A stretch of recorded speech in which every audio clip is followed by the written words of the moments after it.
6, day number 2. At the end of the learning episode, you are expected to: number 1, analyze and cite evidences of Wegener's Continental Drift Theory. Discuss the evidences of Wegener's Continental Drift Theory and appreciate how continents drifted apart that makes a place and its people protect the welfare of every continent. Before we start with the lesson, let's answer first a few questions. Number 1, Alfred Wegener called it a supercontinent. A. Eurasia, B. Gondwanaland, C. Laurasia, D. Pangaea. What's the answer? Yes, the answer is letter D. Number 2, what is the theory that the Earth's continents have moved over a geologic time relative to each other? A. Continental drift, B. Plate tectonics, C. Rifting, D. Seafloor spreading. What's the answer? Yes, the answer is letter A. Number 3, Wegener was not the first to notice this puzzle-like fit of the continents, and he was one of the first to realize that blank. A. The Earth is surrounded by waters. B. The Earth has changed its movement over time. C. The Earth's surface has changed through time, and continents were once joined in the past. D. The Earth changes its size and shape over a period of time, and it makes the continents move faster. What's the answer?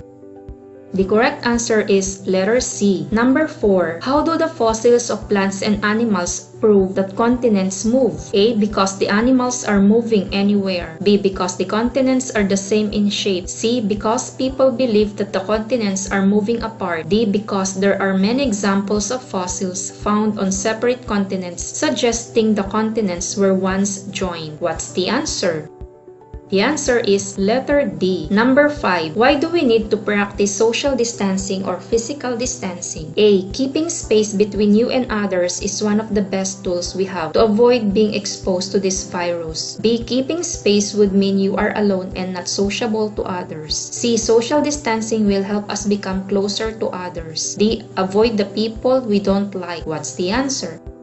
Yes, the answer is letter A. In your previous lesson, you have learned the fossil evidences. Can you match the name of the fossil with its picture? Let's do it. Picture 1, picture number 2, picture number 3, and picture number 4. Can you identify the name of the following fossils? Let's start with number 1. Correct, that is a Cynonatus. Number 2 is a Glossopteris. Number 3 is a Lystrosaurus. And number 4 is a Mesosaurus. Congratulations! It's good to know that you still remember our previous lesson. So let's proceed. Have you seen a Philippine map? Yes, of course. How about these two pictures? What have you noticed? Yes, you're right. That is a representation of Philippine culture. What is about in the Philippines that make it different from the rest of the world? Well, Filipinos are resilient in times of calamities and catastrophes. Filipinos always manage to rise above the challenge. We are going to have a deeper understanding of the evidences of Wegener's Continental Drift Theory. Theory of continental drift. Why don't we look at a world map? And what you may have noticed, similar to so many people before you, is that if you look carefully at the continents, the giant land masses covering about 29% of the Earth, if you look at them carefully, they almost look like puzzle pieces, like they fit together, especially if you look at certain parts of the world, like the eastern coast of South America and the west coast of Africa, for example. They look like they belong together. Now, in fact, people have known this for hundreds of years. Most people have just taken it for granted that that's just the way the continents look. But there have been a few brave scientists throughout history who have thought that it must be something more. Let me introduce you to one. This is Alfred Wegener. Alfred Wegener was a German meteorologist. He studied weather. He lived in the late 1800s and early 1900s. And as a weather person, a scientist of the atmosphere, of course, Wegener spent a lot of time looking at maps. And so he noticed this strange shape phenomenon, just like you did. The problem is he couldn't get past it. He actually devoted his whole life to it. He came up with a radical theory that suggested that the continents were actually once connected and then somehow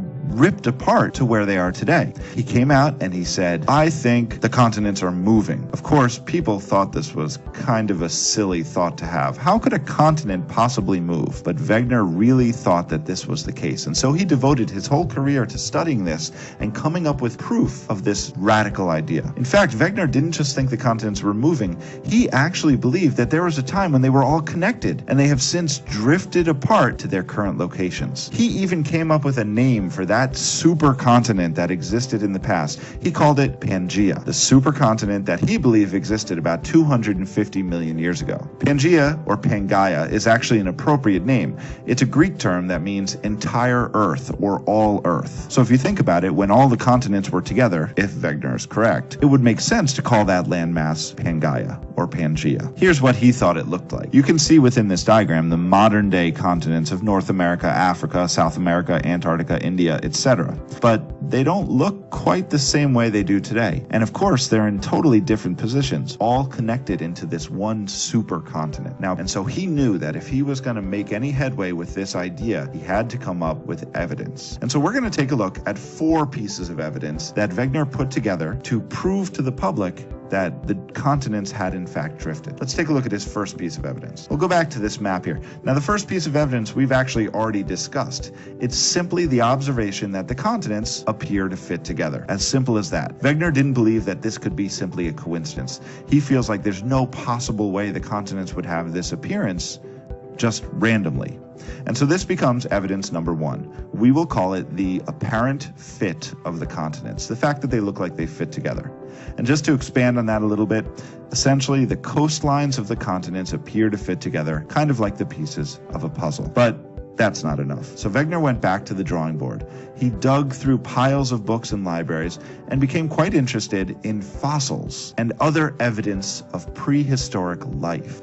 In fact, Wegener became particularly interested in that guy who just swam across the screen, the Mesosaurus. Now let me tell you about the Mesosaurus. This is an ancient reptile that lived only in shallow fresh water. What's interesting though is that there's only 2 places in the world where we find fossils of this freshwater creature. One place is the eastern coast of South America, and the other is the western coast of Africa. Now, there's a couple possible solutions for this. Now, either the Mesosaurus was living on one of these continents and somehow learned how to fly across the Atlantic Ocean to inhabit the other side of the other continent, but that's not likely. The Mesosaurus certainly could not fly.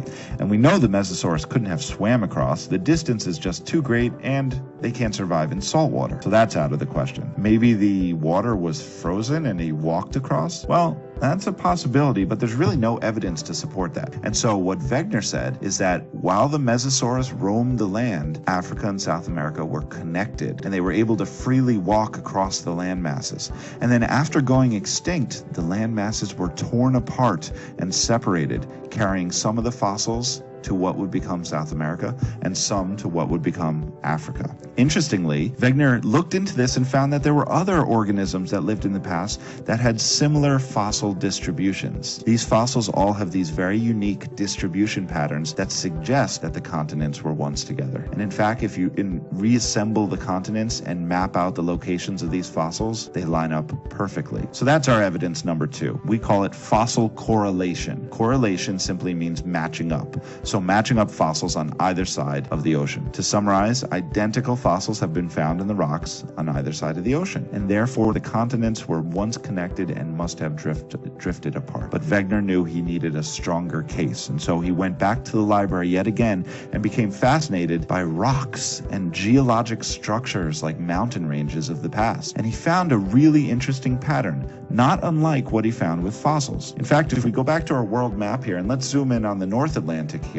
if you look at the mountain ranges in the northeastern United States and the mountain ranges in northern Europe, they match up perfectly.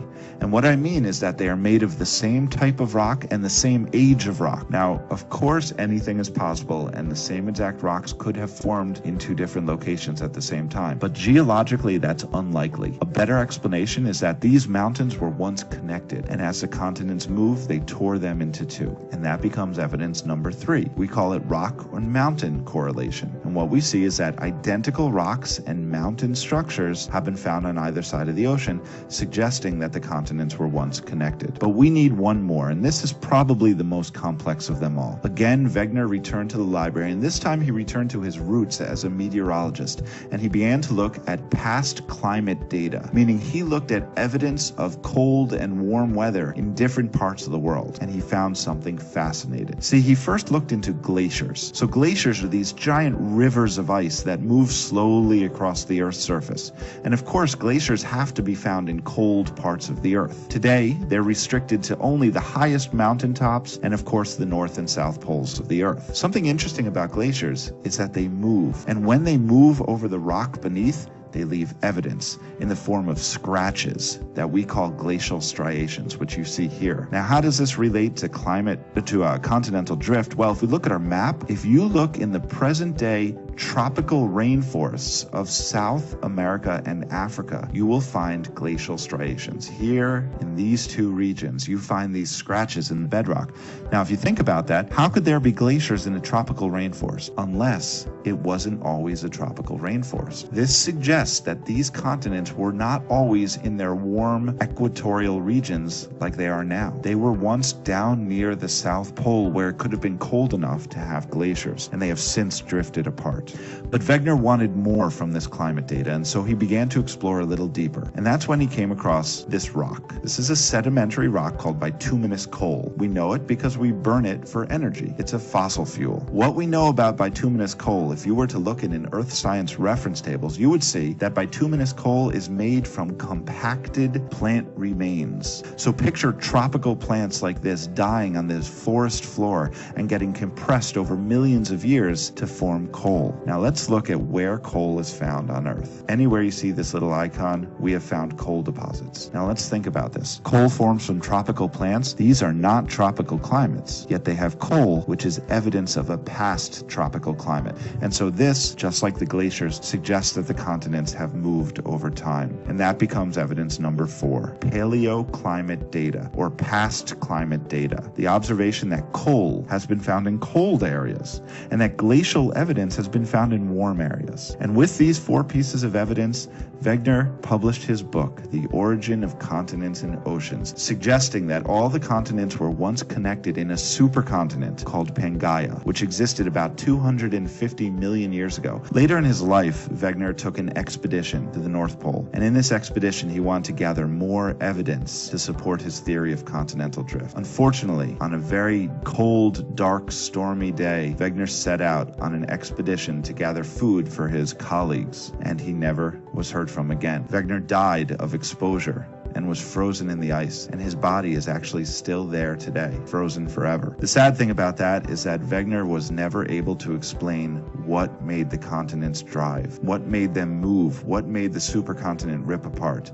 And so he died before his theory would become accepted by the scientific community. You will answer the activity sheets for activity number 1 with the title Box Me In. For activity number 2, Let's Climb Up. And for activity number 3, we had the word hand. Good luck in answering. Let's summarize what we have learned on the Continental Drift Theory. Think about your answer. Complete the diagram using the fishbone. Write the evidences of the Continental Drift Theory. There are 4 evidences presented, and we had Wegener's Continental Drift Theory conclusions. Good luck in answering. Just like the different continents of the world, we experience to be separated from the people around us to protect us from the virus. So in protecting ourselves, we do social distancing. Social distancing or physical distancing means keeping space between yourself and other people outside of your home. To practice social or physical distancing, you're going to stay at least 6 feet or about 2 arms length from other people. Do not gather in groups or stay out of crowded places, and avoid mass gatherings.